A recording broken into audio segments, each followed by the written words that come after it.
On a quelque chose de commun tous, c'est cet ADN de la solidarité et de la générosité. Parce que les entrepreneurs ne sont pas que là pour aller gagner des profits. Une vie sans engagement est une vie fade. Qu'est-ce qu'on risque ? Obtenir du bonheur ? Le bien de tous et l'affaire de chacun. Vous écoutez Génération Bien Commun. Je suis Thomas Tixier et tous les 15 jours, je reçois un invité qui s'engage au service du bien commun. Ensemble, nous discutons de son parcours, de ce qui l'anime au quotidien et de ses actions concrètes en faveur de la société. Rejoignez-nous dans ce podcast pour découvrir des échanges sans tabou avec ceux qui osent s'engager. Bonjour chers amis, bienvenue sur ce nouvel épisode du podcast de la Nuit du Bien Commun. Aujourd'hui, nous n'allons pas découvrir l'histoire derrière un pitch, mais l'aventure derrière un commissaire-priseur. Bienvenue, Maître Aymeric Rouillac. Merci Thomas, merci aux auditeurs. Je suis très honoré d'être avec vous aujourd'hui. Je suis ravi de te recevoir, cher Aymeric. Tu es le commissaire-priseur un peu emblématique de la nuit, parce que quand on raconte la nuit, on a tendance à raconter l'édition nationale qui a lieu à Paris, et donc on parle souvent du binôme Cécile de Ménibus et Aymeric Rouillac. Donc souvent, quand on va raconter à des confrères ou trouver des nouveaux commissaires-priseurs ou leur présenter le truc, c'est assez facilement ton nom qui sort en tête de liste.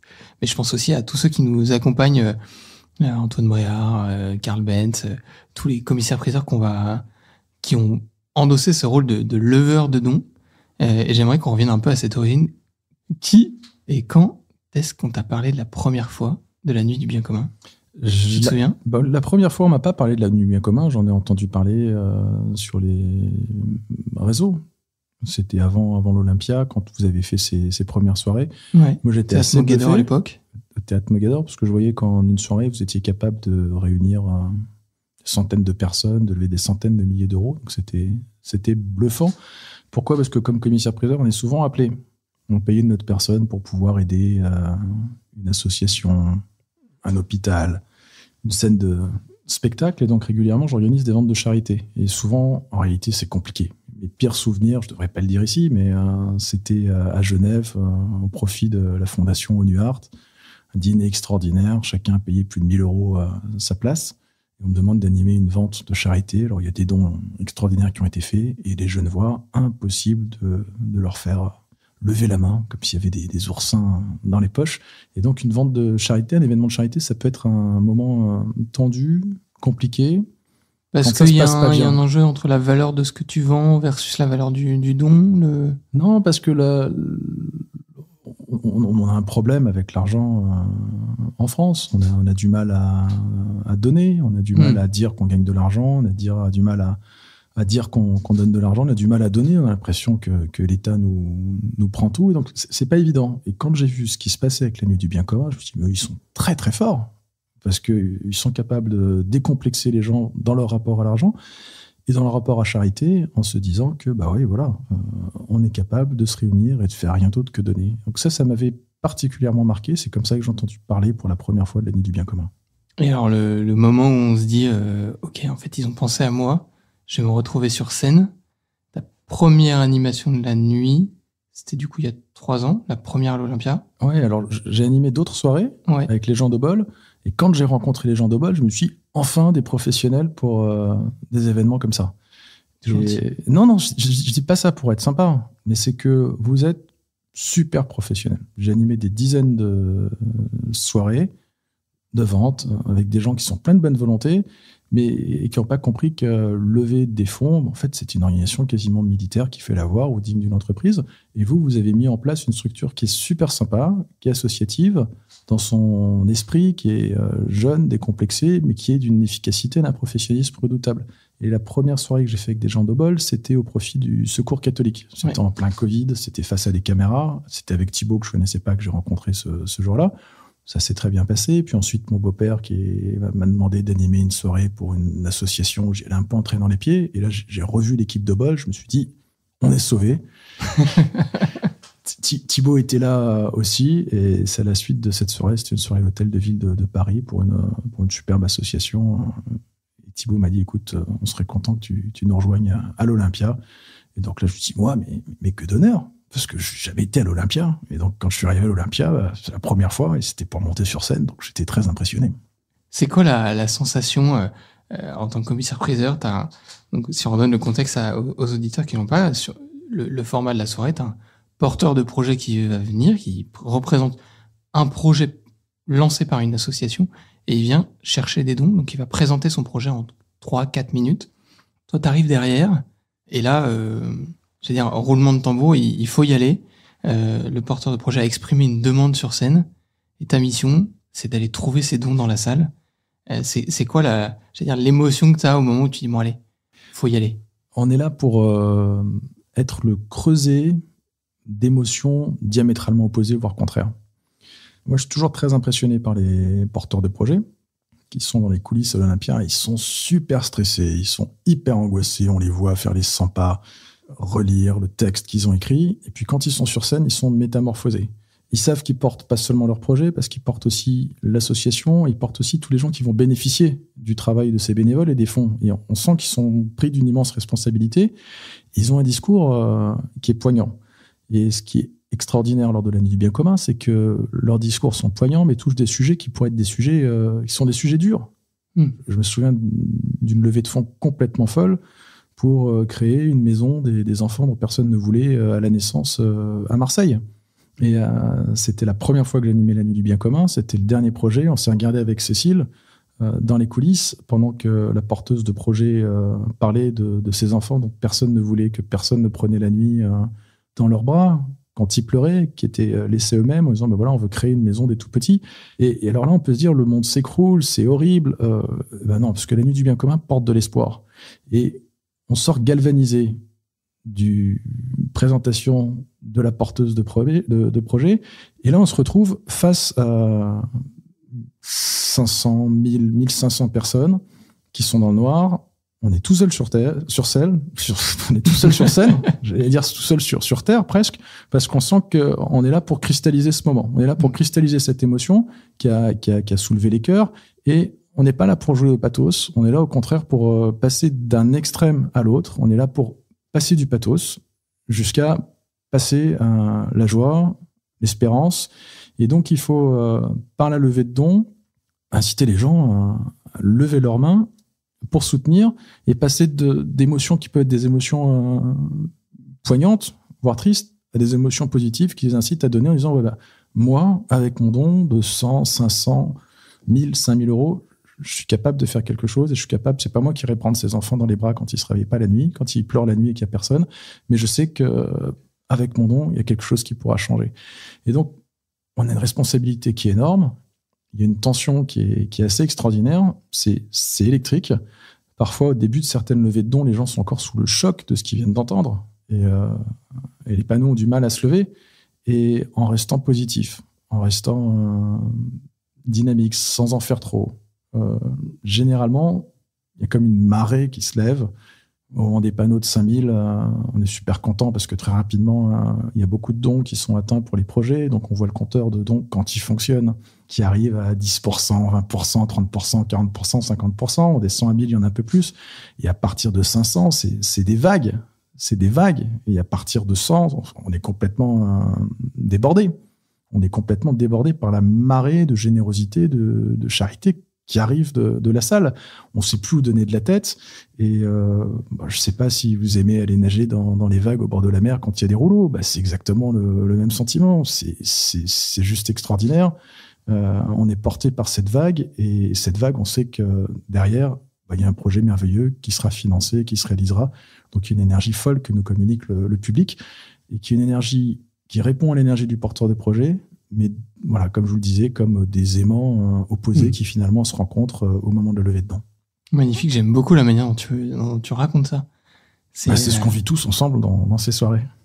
Et j'allais dire, pour toi, qu'est-ce qui est le plus similaire aux ventes que tu peux être amené à faire en tant que commissaire-priseur dans ton métier à côté?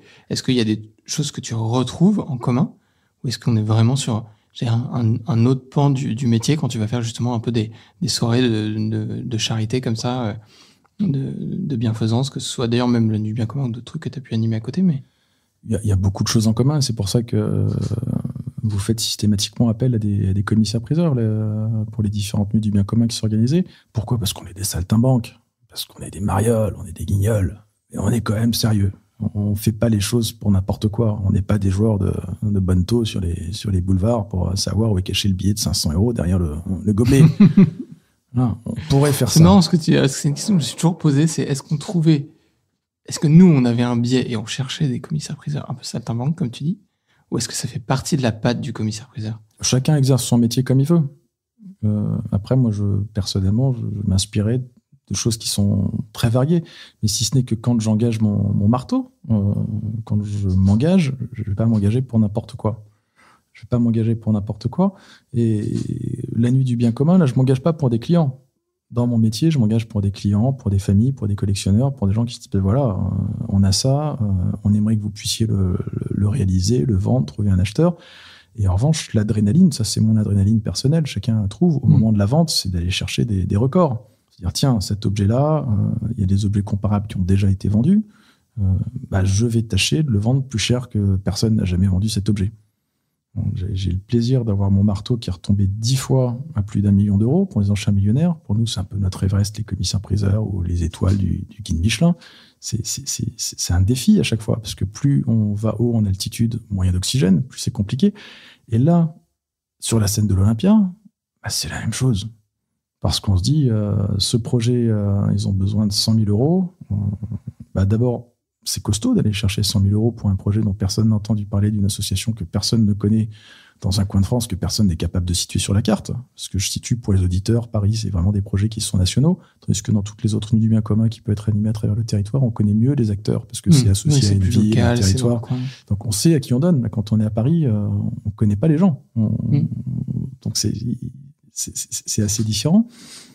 On va chercher ces 100 000 euros, et puis si on fait 120 000, 140 000, 100 000, 200 000, c'est extraordinaire. Puis il y a toujours ce compteur général qui monte, et je me souviendrai toujours de la première nuit du bien commun à laquelle je participe à l'Olympia, donc avec Cécile de Ménibus. On avait eu du mal.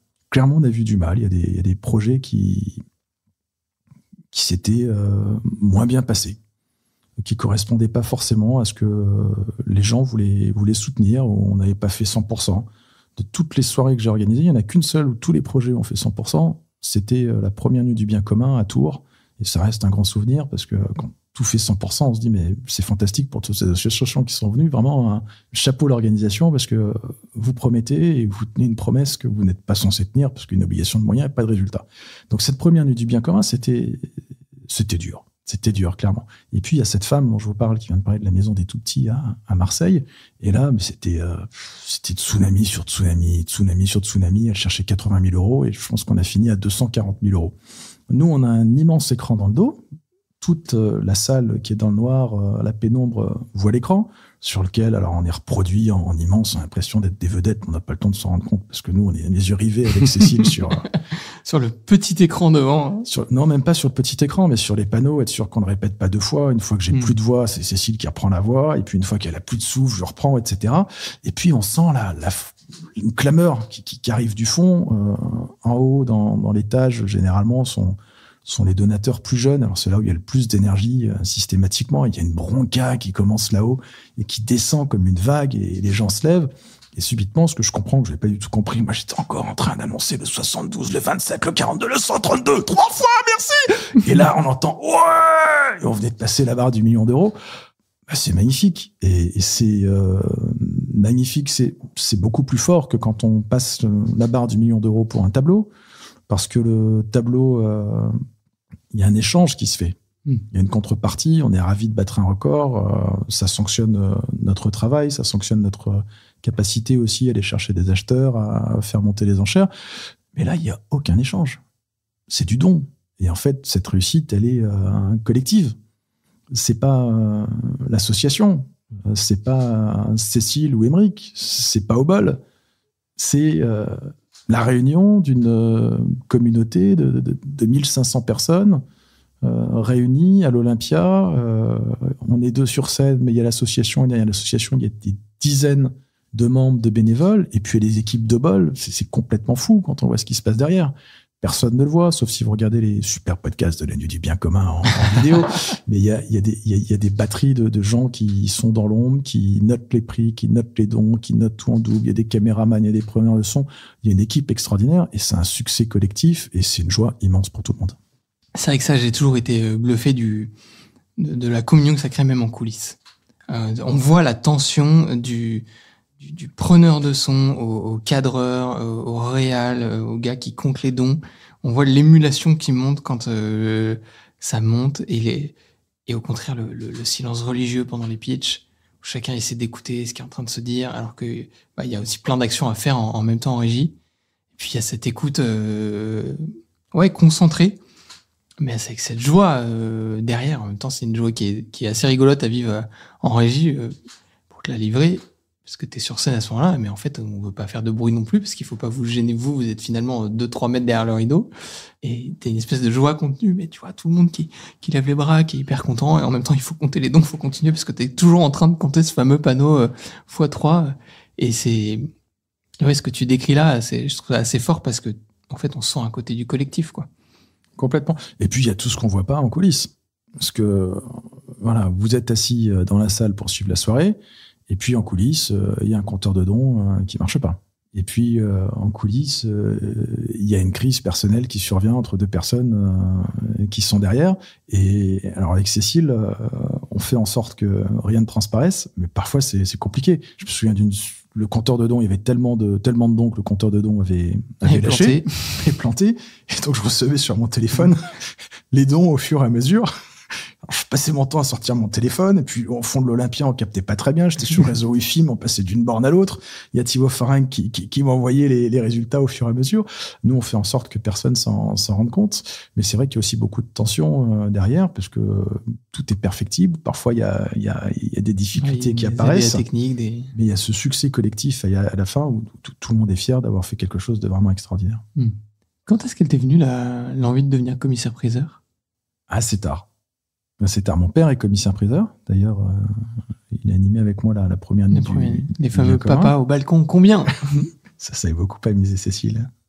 J'ai un père à qui je travaille toujours, qui est super brillant, et il y a toujours une question de deep quand il s'agit de travailler avec son père. À un moment, il faut qu'on tue son père, qu'on couche avec sa mère. C'est un truc dont j'avais absolument pas envie. Voilà, j'avais d'autres envies. Et il est tombé gravement malade d'un cancer. J'avais des amis dont les parents décédaient du cancer à ce même moment. Donc, j'ai laissé tomber ce que je faisais. Puis, avec mon épouse, on est venu vivre quelques mois à Vendôme où vivent mes parents, en disant, voilà, je vais être auprès de mes parents. Puis, je commençais à travailler avec eux, tout simplement parce que papa était entre deux chimios, donc il n'avait pas le temps de bosser comme il faisait. Je me suis rendu compte que ça me plaisait tellement que je suis retourné à la fac, j'ai passé les examens et je suis devenu commissaire-priseur assez tard, après avoir exercé d'autres métiers. Mais je commençais à 27 ans et puis à 30 ans, j'ai tapé mes premiers coups de marteau. Ah ouais, une vocation, ouais, c'est reconversion en fait, quasiment, on peut dire. Oui, sachant que je suis tombé dedans comme j'étais petit, un peu comme Obélix. C'est-à-dire que j'ai toujours vu ça, toujours connu ça. On est 4 frères et aucun d'entre nous voulait devenir commissaire-priseur. Et puis finalement, je me suis fait. Et ça Quand je te vois aujourd'hui, je me dis que t'es taillé pour ça, quoi. Écoute, ça me plaît et pour l'instant, je m'ennuie pas. Excellent. C'est quoi ton meilleur souvenir dans le métier ? On a un métier commissaire-priseur. Pour ceux qui connaissent pas, il y a 2 mots. Commissaire, et sur mon bureau, il y a toujours une loupe. C'est Sherlock Holmes. On enquête. Et puis priseur, on a un marteau. C'est pour pouvoir donner le prix. Les souvenirs les plus extraordinaires, c'est quand on arrive vraiment à lier le métier de commissaire, enquêteur, et de priseur qui arrive au prix. Et il y a 10 ans, mon père découvre un meuble un peu extraordinaire sur lequel j'enquête vraiment pendant de longs mois pour pouvoir retracer toute son histoire. C'était un grand coffre en lac du Japon qui servait de bar dans une famille. C'était le bar à papa. Et en réalité, plus j'enquêtais, plus je cherchais. Je demandais des documents au Japon, en Angleterre, en Hollande. J'ai pu retracer toute son histoire. C'était le meuble en lac le plus fou qui ait jamais été créé. Il avait appartenu au cardinal Mazarin. Et au début, on envoie des photos à des spécialistes qui disent non, c'est pas bon. Et à la fin, on l'a vendu pour le prix qui était la plus haute enchère de l'année pour l'année 2013 pour toute la France, au terme d'une bataille d'enchères un peu folle. Et donc, quand on va du début jusqu'à la fin, le coffre aujourd'hui au Rijksmuseum d'Amsterdam, comme ça, on se dit que la boucle est bouclée. Ouais, magnifique. C'est compliqué le travail d'enquête en tant que commissaire. Sur la partie, j'allais dire commissaire, justement, je reprends ta loupe de Sherlock Holmes. C'est quelque chose qui est compliqué, qui est complexe. Il faut être humble. Parce qu'en fait, il y a beaucoup de choses qu'on ne connaît pas. Ouais. Il y a beaucoup plus de choses qu'on ne connaît pas que de choses qu'on connaît. Et donc, on peut très rapidement se planter, glisser, se tromper, ou aussi être trompé. Donc oui, c'est complexe. Parce que l'objectif, c'est qu'à partir du moment où on met en vente aux enchères, les acheteurs ont toute confiance en nous, on les protège de tout mauvais achat. Et puis les vendeurs ont toute confiance en nous, et on va tout faire pour pouvoir le vendre le plus cher possible. Donc, et tout ça résulte du travail d'enquête minutieux qui va permettre d'arriver à définir avec certitude la qualité et l'histoire d'un objet. Ça, pour moi, je trouve ça absolument passionnant. Magnifique. Je trouve très beau ce que tu as dit, parce que je pense que c'est l'un des premiers points pour lesquels on est allé chercher des commissaires-priseurs, pour ce côté, le crédit qu'apporte le métier et la profession à ce qui est présenté, à ce qui est mis aux enchères. Et là, dans le cadre de la Nuit du bien commun, c'est des projets sur scène. Ils sont passés par un processus de sélection rigoureux, mais auquel le grand public, j'allais dire, se doute, puis on l'exprime un petit peu en début de soirée, mais c'est assez léger, et finalement, je trouve que c'est assez incarné quand un commissaire-priseur vient, il y a aussi cette légitimité qui s'installe. Et voilà, il n'est pas juste là pour... alors là, tu vends pas, parce que c'est un don, on le disait tout à l'heure, mais t'engages ta crédibilité sur aussi les projets qui sont derrière, parce que quand ils sont financés derrière, t'as contribué à aller chercher ces dons. Et ça veut dire que tu fais confiance au processus qui les a sélectionnés, qui les a amenés là, comme tu as fait confiance au processus d'enquête que tu as mené quand tu vends une enchère.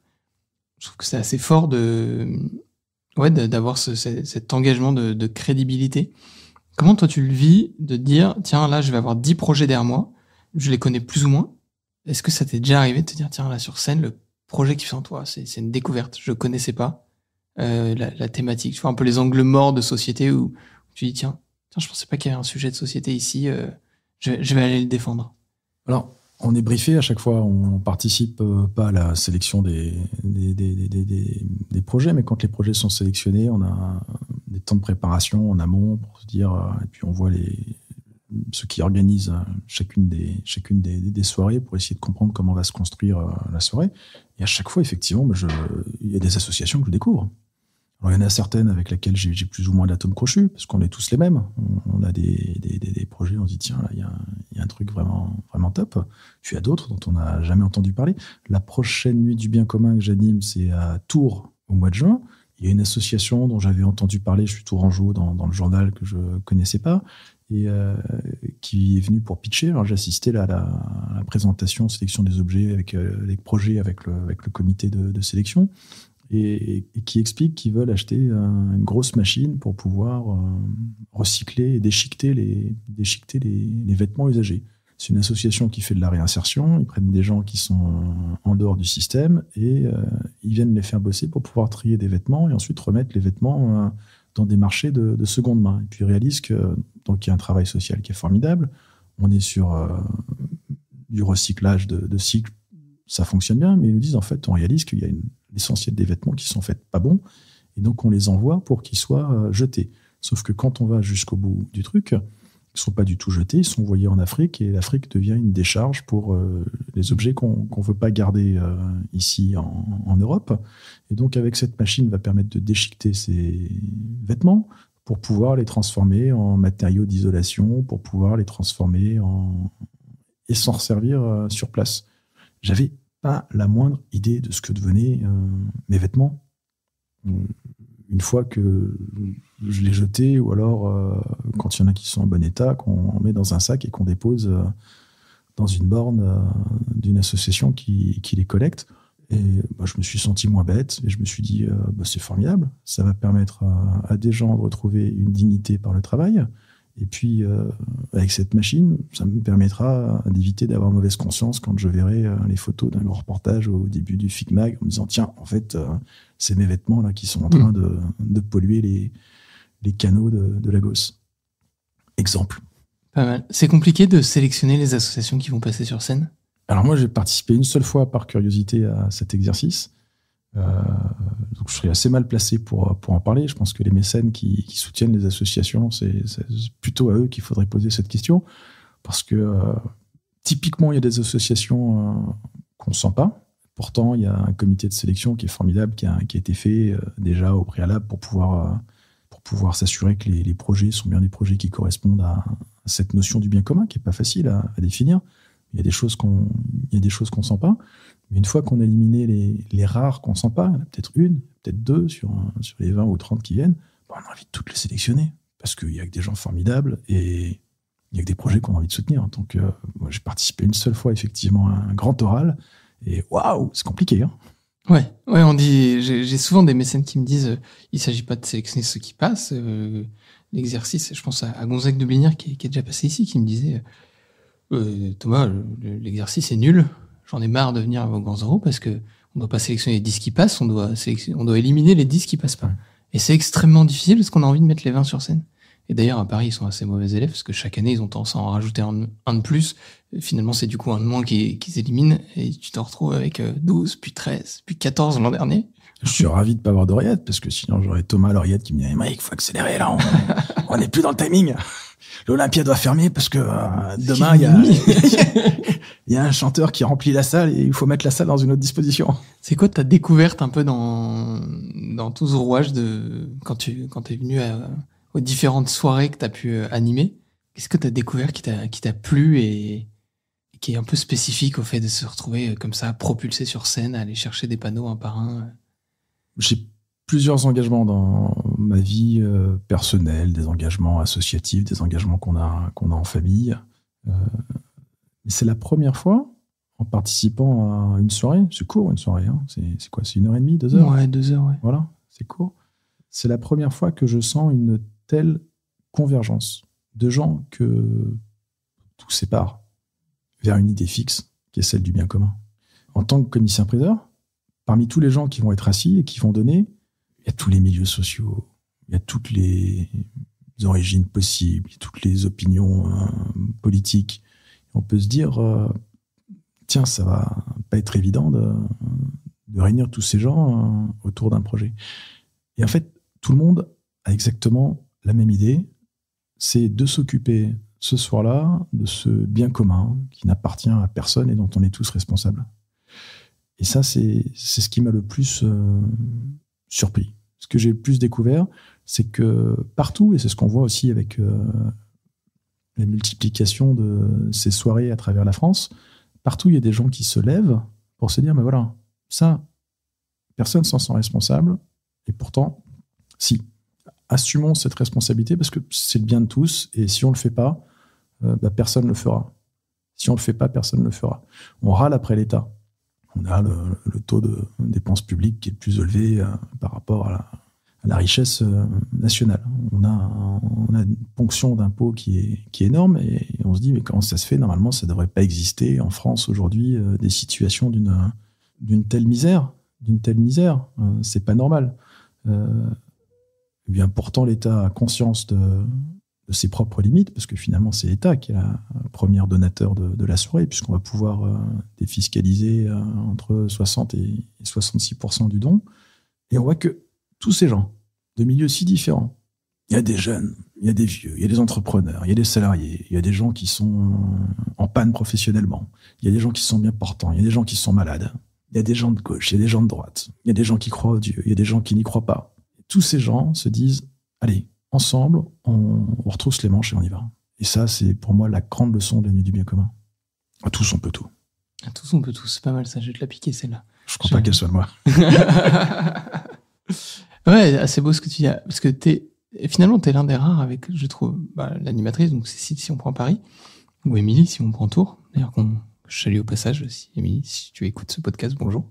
Bonjour Amélie, 100% de tous les dons, moi c'est merveilleux encore. J'en reviens pas la dernière fois. Les projets, c'était fort. C'était une belle première. Mais à Tours, il y a aussi un très beau comité de pilotage qui fait un travail merveilleux. Et dans l'ombre. Ouais, et dans l'ombre. Et j'ai une petite pensée émue pour Eric, d'ailleurs. Ceux qui savent sauront, mais quand tu fabriques un peu ce duo d'animation, t'as eu l'âge. Alors, Émilie, vous vous connaissez bien à Tours. Émilie, j'ai participé avec elle depuis des années à des émissions de télé. Vous faites souvent appel à des journalistes. Ouais. Alors, quand on est avec des professionnels comme Émilie Tardif ou comme Cécile de Minibus, pour nous, c'est du bonheur. Ça m'est arrivé dans d'autres soirées de me retrouver avec des gens pour animer. Je sais pas trop comment ils sont arrivés pour animer. Et en fait, c'est un vrai métier d'animer. Il suffit pas seulement d'être journaliste, de savoir poser des questions. Il faut avoir le sens de la relance en permanence. Alors, on a des fiches, mais ça m'est arrivé dans certaines soirées où l'animatrice perdait complètement ses fiches, c'est plus ce qui se passait, qui devait passer avant, après, on mêlait ses fiches, et il y avait des gros blancs, et c'était un peu gênant, donc heureusement, j'avais les fiches, et moi, ça me permettait de de reprendre. Je me souviens d'une fois où tu t'es retrouvé tout seul sur scène. Cécile était partie au balcon sans ses fiches. Alors avec Cécile, il n'y a pas de problème. Puis maintenant, il y a une belle complicité qui s'est créée. Vous ne connaissiez pas du tout avant. Non, et on se voit, en fait, on s'est vu 3 fois dans la vie. Hein. C'était 3 fois l'Olympia. 3 fois l'Olympia. faut rendre à César ce qui est à César. Mais moi, ce qui m'amuse beaucoup, c'est quand je suis arrivé pour animer ces soirées organisées par Obol, il y avait toujours un pupitre. Puis il y avait une estrade. Et normalement, le commissaire-priseur devait rester sur l'estrade. Parce que j'ai l'impression que chez Obol, il y avait l'idée que le commissaire-priseur, c'était quand même officier ministériel, quelqu'un qui est garant du bon déroulement de la soirée. Et alors, moi, quand je vends, je suis pas sur une estrade, je suis au même niveau, et puis j'aime bien me déplacer dans la foule. Et donc, je crois que la première soirée, j'ai jamais été derrière l'estrade. Au début, peut-être pour relire mes notes, et puis après, je pense que j'ai laissé. Et Cécile était au début, se disait un peu désarçonnée, parce que puis elle s'est dit, mais en fait, c'est super rigolo, allons-y aussi. Puis elle s'est mis à lever des dons. Et j'ai l'impression qu'au fur et à mesure, on a cassé quelques codes qui ont permis à d'autres animateurs ailleurs en France de casser les codes. Et quand je vois les vidéos qui sont faites à Rennes en particulier, Karl Benz, là, qui est tout à fait détonnant, déchaîné, qui saute sur scène, ou ailleurs, je me réjouis parce qu'une soirée comme celle-ci, il faut que ce soit une fête. Une soirée comme celle-ci, il faut que ce soit une fête. Et nous, on a cette responsabilité que ça reste une fête. Ça m'est arrivé parfois d'être déçu par le manque de répondants des gens qui sont là. Alors, pas pour la nuit du bien commun, mais pour d'autres soirées. Et parfois, on a tendance, et je me suis rendu compte que c'était quelque chose qu'il fallait absolument jamais faire, à culpabiliser. En disant, attendez, ça c'est un projet de dingue, on est qu'à 40%, franchement, c'est pas bien. Et alors, à partir du moment où tu deviens négatif, alors là, c'est la douche froide, la baissée de rideau, et la soirée commence à être plombée. Et une des grandes leçons que je retiens de l'animation de ces soirées, c'est qu'il faut rester tout le temps positif. Comment tu vis, toi, personnellement, quand tu dis on n'arrive pas à atteindre l'objectif? Alors moi, personnellement, c'est un échec, puisque ma mission, c'est de faire l'objectif. Et donc, j'ai envie d'y aller, mais je ne peux pas le faire tout seul. Et on a besoin d'avoir d'abord un porteur de projet qui soit bon, ensuite un projet même en amont qui ait bien été sélectionné et qui correspond. Je me souviens d'un projet pour lequel on a eu beaucoup de mal dans une nuit du bien commun. C'était un projet d'un spectacle autour de Notre-Dame. Et en réalité, les mécènes, je pense, avaient pensé dans le comité de sélection que c'était un sujet pour la nuit du bien commun. Et là, clairement, quand il s'agit d'aller chercher des dons, l'Assemblée s'est pas mobilisée. En disant, il y a des choses qui sont plus importantes, à notre sens, pour le bien commun, que de financer, même si c'est extraordinaire, la création d'une comédie musicale sur Notre-Dame de Paris qui vient de brûler. Et donc, c'est un tout. Et alors moi, je me dis, mais c'est pas grave, on va quand même y aller, on va essayer, ensemble, on va faire 45%, 47%. Puis en réalité, dans ce genre de situation, quand ça prend vraiment pas, malheureusement, on n'y peut rien. Il faut rester positif, tirer le rideau, et puis on passe au projet d'après. Ouais, tu vois, pour bien en avoir aussi échangé avec Corentin, je sais qu'il a passé un bon moment sur scène et ouais, t'as raison. En fait, c'est aussi il y a le répondant de la salle et l'atout, c'est que je pense que le pitcher restant à côté de vous, il perçoit aussi ce que la salle va donner. Et moi, il y a un truc qui me touche, confidence pour confidence, mais qui me touche beaucoup. On n'a jamais eu de lauréat tu peux avoir un moment de difficile. T'as pas fait ton objectif et c'est pas facile à avaler. Tu pourrais presque avoir le sentiment de faire un peu d'humiliation ou autre. On a parfois entendu des équipes me dire « Ah, mais il s'est fait humilier sur scène ou autre. Il a pas fait son objectif alors que les autres, oui. » Et puis, quand tu discutes avec le porteur, il dit « Non, c'était dur. Mais je comprends. » Et en fait, tu vois que le fait d'avoir été au centre de l'action, même eux, il y a des choses qu'ils comprennent, qui même nous, côté organisation, on n'a pas vu. Tiens, là, ce soir, j'étais pas dans les thématiques de la salle. Dans ce que j'ai donné dans mon pitch ou dans le projet, on n'a pas été au bon niveau pour que ça monte. Et je crois pas qu'il y ait d'humiliation, parce que tu parles d'humiliation. Non, c'est plus sur le côté quand t'es dans la salle, la rencontre. C'est le regard de l'ami qui est sur scène, quoi. Parce qu'on est, enfin, je veux dire, tout le monde est mobilisé. Moi, je suis aussi bien mobilisé du projet 1 jusqu'au projet 9. Enfin, pareil, jusqu'au projet 11, 12, 13, 14. Prépare le 15, on ne sait jamais. Bon, mais chacun donne de son mieux et le porteur de projet aussi donne de son mieux, son association donne de son mieux. Si on fait pas l'objectif, moi, je pense pas que ce soit une humiliation. D'abord, il y a une caisse de résonance qui est extraordinaire pour pouvoir parler de ce projet, pour pouvoir le présenter, pour pouvoir structurer sa pensée. À la fin, il y a quand même des fonds qui arrivent et qui vont, tous les fonds, 100% pour l'association et pour le projet. C'est pas toujours aussi ambitieux, mais c'est vrai que c'est des moments qui sont difficiles. Mais la vie, elle est comme ça. Malheureusement, on réussit pas tout ce qu'on entreprend. On aimerait, que ce soit professionnellement, que ce soit personnellement. Voilà, il y a des hauts, il y a des bas, et on reste des hommes, des femmes, faillibles. Et l'échec, ça fait partie de l'humanité. Et ça nous arrive malheureusement aussi de ne pas faire 100% de l'objectif lors de la nuit du bien commun. Ça t'arrive sur des ventes aussi d'avoir une vraie déception par rapport à ce que tu espérais vendre Bien sûr. Tu découvres un tableau extraordinaire, tu vas tout au fond du processus d'enquête, etc. Ensuite, tu procèdes à une estimation en disant je pense que ce tableau, compte tenu du marché, de son histoire, il vaut tel prix, et puis tu le présentes, et là, il n'y a personne. Il n'y a personne. Tu as fait de ton mieux. Tu y croyais. Bon, il faut tirer les leçons de ces échecs. Tu seras que meilleur pour la fois d'après.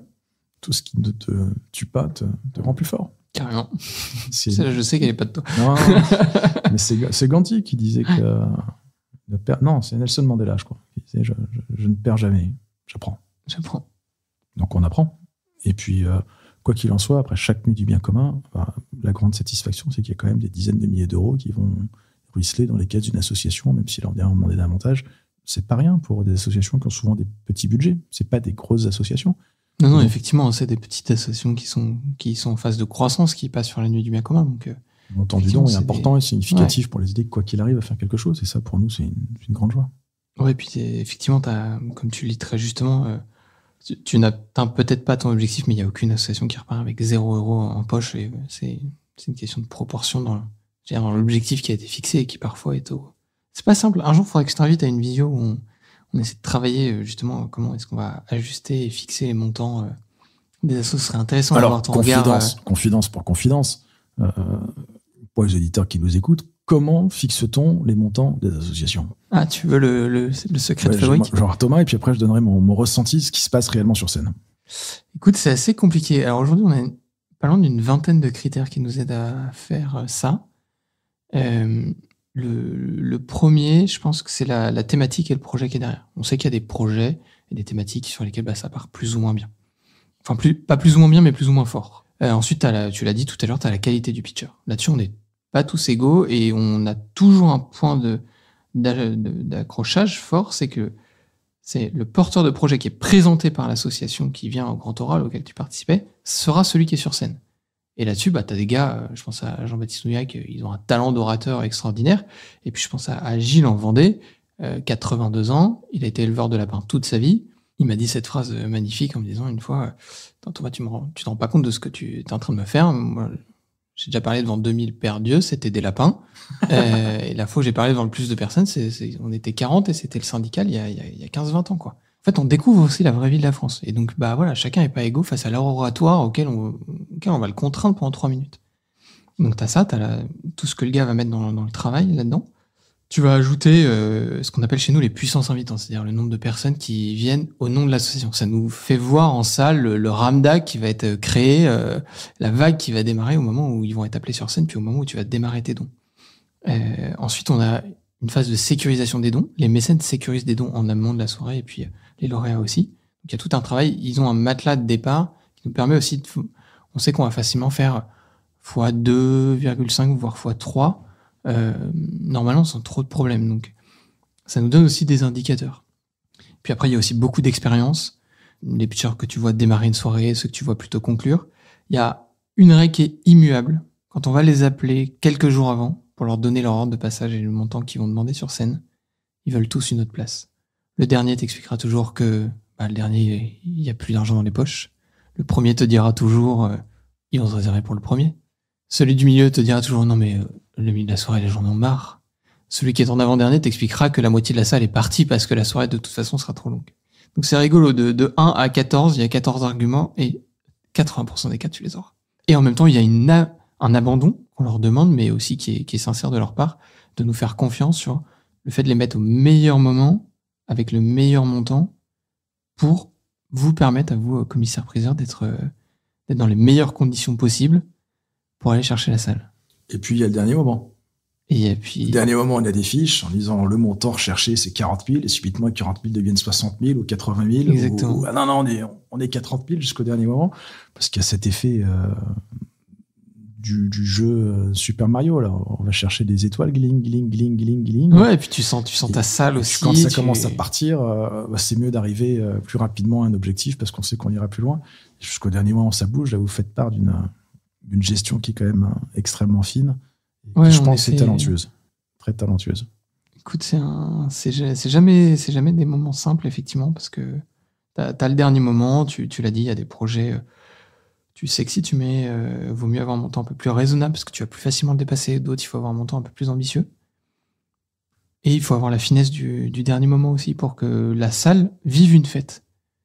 Et donc, mettre que des montants énormes en se disant, on va espérer les atteindre, en fait, tu passes une soirée de merde, parce que à coût de 15% parce que tu mets des montants stratosphériques. On pourrait s'amuser à dire, bon, ils ont besoin de 200 000 euros, allons-y, quoi. Puis tu vas faire à 60 000 euros, ça va être génial, mais bon, en fait, t'as fait 40% de la somme, Alors, pour les porteurs de projets qui nous écoutent, faites confiance à Obol. Ils connaissent bien les différents projets qui sont l'organisation de la Nuit du Bien Commun, les différents projets qui sont présentés. Il y a c'est exactement comme une veillée scout. Il faut pouvoir monter en puissance, retomber. Quoi qu'il arrive, c'est une soirée qui sera extraordinaire. Les gens qui sortiront ruinés, mais ils auront le sourire jusqu'aux oreilles, parce que donner procure de la joie. Et si vous vous demandez est-ce que c'est le bon moment, dites-vous que moi, ce qui m'impressionne le plus, là, c'est sur ces 3 dernières années, de voir la montée en puissance des intermèdes. Là, cette année, on a quand même les Avengers qui sont débarqués du ciel de l'Olympia, avec ces policiers, héros au grand cœur qui vont visiter les enfants des hôpitaux.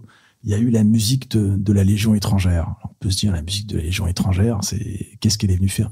Mais quand vous avez des roulements de tambour qui arrivent du fond de la salle, qui remontent, et qu'entre chaque porteur de projet, il y a 2 légionnaires qui viennent pour jouer un morceau de tango, mais c'est exceptionnel. Et je sais pas si l'anecdote des légionnaires a déjà été racontée dans ce podcast. Non, je ne pense pas. Je peux la raconter? Fais-toi plaisir. Dernière nuit du bien commun, Igor, qui était un légionnaire de quelle nationalité? Je ne veux pas dire de bêtises, mais de mémoire, il est polonais. Polonais. Et qui passe pour jouer, juste avant l'arrivée du porteur de projet, 30 secondes, 50 secondes, peut-être une minute. Oh, mais ouais, on est plus à 50. À 2 sur la scène de l'Olympia, un air sympathique, entraînant, mais rien à voir avec la musique militaire à laquelle il s'est préparé, pour lequel il a une astreinte extraordinaire. Et puis à un moment, c'est toi Thomas qui passe? Ouais, ça se joue dans les couloirs. Ça se joue dans les coulisses. Et là, c'est bon, ça se passe bien, Igor. Moi, je suis la musique de la Légion étrangère. Toutes les musiques de l'armée française sont jalouses de la Légion étrangère, parce que la Légion étrangère, seule musique à jouer à l'Olympia. Effectivement, la musique de la Légion étrangère était venue jouer à l'Olympia. Ils avaient joué quelques mois avant. Et moi, seul légionnaire jouait solo sur scène. Toute l'armée française jalouse d'Igor. Et alors, le sourire, c'était extraordinaire. Et je crois que ça porte effectivement la soirée. Et qu'on soit en première ou en 14e position, quoi qu'il arrive, c'est la bonne position. J'ai un immense respect pour ce légionnaire. Tu sais qu'il revenait d'OPEX l'avant-veille. C'est pas vrai. Donc ils sont venus soutenir donc le foyer d'entraide de la Légion étrangère. D'ailleurs, pour ceux qui veulent écouter, on a sorti un épisode avec Hubert Favreau qui raconte justement son passage sur scène. Mais ouais, hyper touchant. Ils étaient en OPEX, donc ça a été pas simple à organiser, parce que les gars étaient pas à l'autre bout du monde, à savoir quand est-ce qu'ils allaient arriver, etc. en logistique. Mais on avait une certitude, c'est qu'ils nous a dit qu'ils seraient là, et qu'ils seraient là. Et ils étaient là. Mais j'étais admiratif de l'entraide aussi, tu vois, qu'ils avaient. À venir, ils me présentaient ça comme une mission. Ça reste une mission un peu différente de leur quotidien quand même. Mais ils étaient venus là pour soutenir le foyer d'entraide de la Légion étrangère, jouer la musique, et ils se sont mis tellement au service qu'effectivement, ils n'ont pas juste joué au moment de leur présentation. Ils ont joué pour tout le monde. Ils ont accepté de jouer toute la soirée. C'était extraordinaire. Extraordinaire. Quand Olivier Coiffé commence à chanter ce ténor, et en permanence il y a des surprises, ça c'est extra. On se gratte la tête, c'est un vrai sujet ça. Bon, et toi, comment tu le vis, ce montant là qu'on t'annonce, qu'on te met sur une fiche en disant allez, c'est parti Émeric, le projet qui vient de se présenter sur scène, il va chercher 70 000 euros. Écoute, moi je reviens d'OPEX, comme légionnaire, j'ai ma mission, j'y vais, j'ai mon marteau, et puis c'est parti. C'est parti. On est assez décomplexé par rapport à l'argent parce qu'on passe notre temps à nous prendre des enchères, et donc c'est des montants qui montent très rapidement. Ça, c'est le côté métier. On n'est pas impressionné comme pourraient l'être peut-être d'autres personnes, parce que c'est vrai qu'à la fin, ça fait beaucoup d'argent. Ouais. Même pour les associations qui sont là, ils disent, mais comment est-ce qu'en 5 minutes, 10 minutes, quand ça prend du temps, vous êtes capable de réunir 100 000 euros? Il y a des gens qui viennent me voir en s'imaginant que je suis un personnage magique. Bah non, je suis pour rien.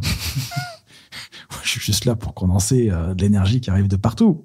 Il y a un travail qui a été fait en amont. C'est la partie émergée de l'iceberg, mais exactement comme une vente aux enchères. Une vente aux enchères, c'est la partie émergée de l'iceberg. Ce qu'on voit pas, c'est énorme. C'est un travail d'un collectif qui est complètement sous-marin. Mais ce qui est extraordinaire, c'est ce qu'on voit. Et ce qu'on voit, c'est 100 000, 120 000 euros qui sont réunis en quelques minutes pour une association. Il n'y a rien de magique, c'est du travail et de l'enthousiasme. Je suis touché que tu emploies les mots fête, enthousiasme. On dit, tu connais notre baseline, donner procure de la joie. Alors, on y croit profondément. Mais c'est touchant de voir que c'est des mots qui sortent aussi naturellement quand tu racontes ce que tu as vécu sur scène. Tu en as quand même vécu un petit paquet maintenant. Et je voulais faire le compte de combien tu avais levé avant d'arriver. J'ai sorti de la tête. Mais j'ai réalisé, en fait, tu as fait quasiment 3 éditions qui ont fait à peu près quasiment tout 1 million. Ça fait en fait énormément de dons quand on regarde le truc mis bout à bout en 2, 4, 6, 8 heures à peu près de soirée. Et c'est une goutte d'eau. Et ça reste une goutte d'eau. Mais c'est une goutte d'eau qui est utile. C'est une goutte d'eau qui donne de l'espoir. On a besoin d'espoir. Parfois, on est accablé quand même par les nouvelles qui peuvent venir, par l'état du monde, de la planète. Je me dis, mais est-ce qu'il y a quelque chose? Est-ce que ça vaut le coup? Quand j'entends parler plus jeune que moi, maintenant j'ai passé le côté obscur de la force, quoi. Hein. Je suis quadragénaire, mais quand j'entends des jeunes qui disent on ne va pas faire d'enfants parce qu'on ne se rend pas compte si c'est bien d'avoir des enfants dans le monde dans lequel on vit. En fait, cette goutte d'eau, elle est porteuse d'espoir, elle est porteuse de lumière. Et c'est des gouttes d'eau qui sont capables d'allumer des grands brasiers, qui sont capables d'allumer et d'apporter la lumière sur Terre. Chaque don compte. Il n'y a que des dons à 100 euros qui vont transformer la vie de celui qui a donné et transformer la vie de celui qui va les recevoir, même si c'est juste 100 euros. Et ça, c'est des choses, c'est des moments assez merveilleux qu'on vit uniquement à l'abri du bien commun. C'est une expérience. Et que ça se passe dans cette salle qui, pour le coup, elle est pas magique, mais mythique, de l'Olympia, avec ce couloir immense avant d'y arriver, et puis la salle qui se prolonge indéfiniment avant d'arriver jusque sur scène. Je pense que ça participe aussi à l'aura de la soirée et puis au respect qui s'impose face à toutes les associations qui sont là et qui vont retourner le lendemain dans leur coin de France pour œuvrer au profit des plus faibles, des plus fragiles, des plus démunis, des plus malades. C'est eux les héros du quotidien et c'est une soirée qui est faite pour eux. Je crois pas qu'il y en ait beaucoup des soirées comme ça. T'as un engagement, toi, perso, ou t'as eu des engagements au cœur engagé, impliqué dans des associations? Alors on a eu un engagement en famille. On a accueilli pendant 1 an et demi un réfugié afghan qui était un réfugié. Il parlait pas le français et plutôt que de rester dans un foyer où finalement il est tourné en rond, il y a une association à Tours, Entraide et Solidarité, qui demandait à des familles volontaires de pouvoir accueillir des réfugiés. Et on a beaucoup appris avec Alisha. Alors lui, il s'est inséré ensuite en France maintenant comme un poisson dans l'eau. Il vient d'une minorité persécutée par les talibans, les aéris en Afghanistan. Donc il sait qu'il n'a aucune possibilité de retourner chez lui. Sa famille se cache, son frère. Enfin, des vies qui sont vraiment compliquées. Et le fait de l'accueillir, il y avait une chambre dans la maison, vu grandir les enfants, être accueilli par une famille française. Aujourd'hui, je pense que son intégration en France, elle est réussie. Et ça, c'était un engagement qu'on a vécu en famille. Et ce qui était beau, c'est qu'à la fois Marie, notre dernière, qui à l'époque avait, elle avait 5 ou 6 ans, jusqu'à Gabriel, son grand frère, qui avait 10 ans à l'époque. Pendant 1 an et demi, on avait quelqu'un qui vivait avec nous et c'était un engagement de toute la famille. Et ça a permis, je crois, à chacun de grandir et puis à faire grandir ce garçon, Alisha. C'est beau, ça, je trouve, de prendre un engagement au cœur même de ton foyer, mais au sens propre du terme, parce que là, c'était quelqu'un chez toi. Donc ça, je crois que c'est un des engagements forts qu'on ait vécu. Et puis après, je fais partie de plein d'associations, plus en lien avec la culture. On finance une association Tourangelle avec d'autres entreprises. On finance des concerts, des festivals, des expositions. Voilà. Et puis avec mon épouse, on a pris un engagement complètement fou pour 3 ans, on est chef de groupe scout. Donc, on est responsable d'une centaine de jeunes.